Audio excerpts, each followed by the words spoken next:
तो अब मैं यही कहना चाह रहा हूं कि ये जो 40,000 पद आज की डेट में आपको लग रहे हैं, ये हो सकता है कल को 50-60 पर पहुंचे अलग अलग टाइम में, लेकिन इनका भी अनाउंसमेंट हुए काफी समय हो गया है और इनका जिक्र भी कई बार आ चुका है। इसमें बच्चों की कोई गलती नहीं है कि इस भर्ती की अगर वो डिमांड कर रहे हैं तो।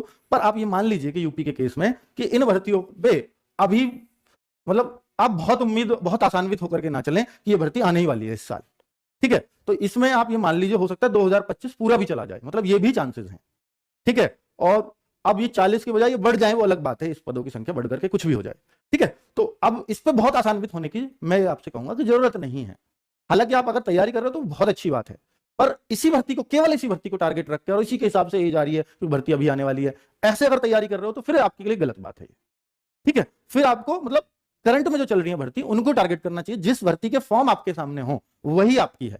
जो नहीं आई अभी तक, स्पेशली स्टेट एग्जाम्स की, तो ये तो भाई थोड़ा सा दिक्कत रहती ही है। कब आएगी इस बात की गारंटी, इस बात की सूचना किसी को नहीं होती, और होती भी है तो वो सूचना अगर बाहर आ भी जाती है अखबारों के माध्यम से तो फिर उस पर कितना समय लगेगा ये कह पाना थोड़ा मुश्किल है, ठीक है। स्टेट के केस में यूपीएसआई भर्ती, अगर ये भर्तियां आती हैं, चाहे इनका जिक्र इन 40,000 में ना हुआ हो, पर ये भर्ती इनके साथ ही, इनके आसपास ही आएगी और ये हो सकता है पैरेलल भर्तियां चलें, ठीक है। तो 2025 में ही कभी उम्मीद करो इनकी, और उसमें भी ये उम्मीद मत करो कि ये जनवरी या फरवरी में ही आ जाएंगी ये दोनों भर्तियां, तो इसमें समय लग सकता है, ठीक है। हालांकि यूपीएसआई की एक बार ऐसा हो गई थी कि आने ही वाली है,